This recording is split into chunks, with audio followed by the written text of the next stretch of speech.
इस बीच एक और अहम खबर, मुरली मनोहर जोशी को कैबिनेट में जगह नहीं मिली गई है, लेकिन जानकारी है कि वो राज्यपाल बनाए जा सकते हैं। उनके साथ साथ जसवंत सिंह भी राज्यपाल बनाए जा सकते हैं। कुछ और बड़े नेता राज्यपाल बनाए जा सकते हैं। जानकारी आ रही है मुरली मनोहर जोशी और जसवंत सिंह उनमें से सबसे आगे हैं। आपको याद होगा कि बाड़मेर सीट से चाहते थे जसवंत सिंह चुनाव लड़ना, लेकिन जब उन्हें मौका नहीं मिला तो वो निर्दलीय खड़े हुए थे। फिर बाद में जब प्रचंड बहुमत से बीजेपी की सरकार आई तब ये जानकारियां आई कि जसवंत सिंह वापसी चाहते हैं। लेकिन इस बीच आपको हम बता दें कि कुछ नेता राज्यपाल बनाए जा सकते हैं, जिसमें मुख्य तौर पर जो दो नाम है मुरली मनोहर जोशी और जसवंत सिंह के नाम सामने आ रहे हैं। संवाददाता अमित हमारे साथ जुड़ रहे हैं। अमित, वरिष्ठों को एक बार फिर से खुश करने की कोशिश हम ये कह सकते हैं अगर इस खबर पर मुहर लगती है तो? देखिए, निश्चित तौर पर पार्टी में इस बात को लेकर चर्चा चली रही है और खासतौर तौर से संघ ने भी ये कहा था कि जो सीनियर लीडर्स है उन्हें सम्मान दिया जाए।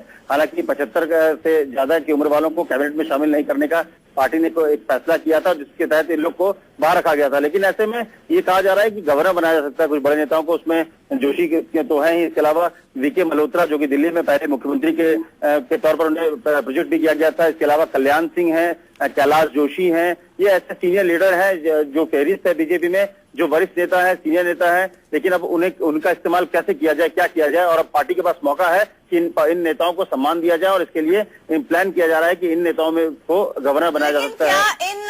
इन नामों में जसवंत सिंह का भी नाम है? क्योंकि हमने देखा किस तरह से बारमेर सीट को लेकर वो निर्दलीय चुनाव लड़े, फिर ये संकेत मिले कि वो वापसी चाहते हैं। तमाम तरह की जानकारी। जसवंत सिंह वापसी चाहते हैं, लेकिन पार्टी में अभी फिलहाल है नहीं। वो पार्टी में पहले उनको अगर गवर्नर बनाने की बात आती है तो पहले उनको पार्टी में लिया जाएगा, इसके बाद इस बात पर विचार किया जाएगा। लेकिन हाँ, एक कोशिश ये जरूर की जा रही है कि पुराने पार्टी से जुड़े रहे हैं, ऐसे में उनकी वापसी की जाए। लेकिन फिलहाल जो कहा जा रहा है कि उनका नाम बहुत ज्यादा गवर्नर के लिए है, ऐसा नहीं है। लेकिन हाँ, पार्टी में कुछ है, खासकर आडवाणी जो है वो चाहते हैं, या कुछ जो उनके नजदीकी नेता है वो चाहते हैं कि एक बार फिर से उनकी वापसी हो जाए और उन्हें सम्मान के तौर पर गवर्नर बना दिया जाए। लेकिन फिलहाल इस पर बहुत ज्यादा चर्चा नहीं हो रही है। लेकिन क्योंकि पहले पार्टी में लाना होगा, इस बात को फैसला करना होगा कि क्या जसवंत सिंह की भूमिका क्या होगी, पार्टी में क्या जरूरत है कि नहीं है कि उनको पार्टी में बुलाया जाए। तो पहले इस पर चर्चा होगी, इसके बाद गवर्नर बनाने को। लेकिन हाँ, पार्टी के जो तमाम दूसरे नेता है, बड़े नेता है, सीनियर नेता है, उन्हें गवर्नर बनाने पर जरूर विचार किया जा रहा है। अच्छा, इन दो नामों के अलावा नामों का और खुलासा कर पाएंगे क्या हमें तभी?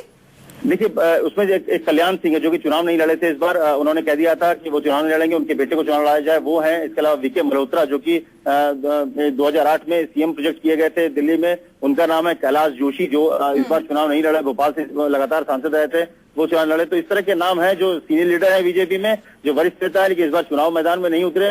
लेकिन अब पार्टी ये सोच रही है कि इनका इस्तेमाल किया जाए, इन्हें गवर्नर बनाया जाए। क्योंकि निश्चित तौर पर जो गवर्नर बनाए जाते हैं, पार्टी के सीनियर लीडर्स को एक तरह से सम्मान देने की कोशिश की जाती है इसके जरिए। तो ऐसे नाम है। इसके अलावा कुछ और सीनियर लीडर्स भी हैं जिनके बारे में चर्चा की जा रही है कि उनको भी इसमें शामिल किया जा सकता है। चलिए, बहुत बहुत शुक्रिया अमित इस जानकारी के लिए। तो आपको हम बता दें, कल्याण सिंह, जसवंत सिंह का नाम आ रहा है। हालांकि अभी वो बीजेपी में नहीं है, राज्यपाल बनाए जा सकते हैं। मुरली मनोहर जोशी को कैबिनेट में जगह नहीं मिली है।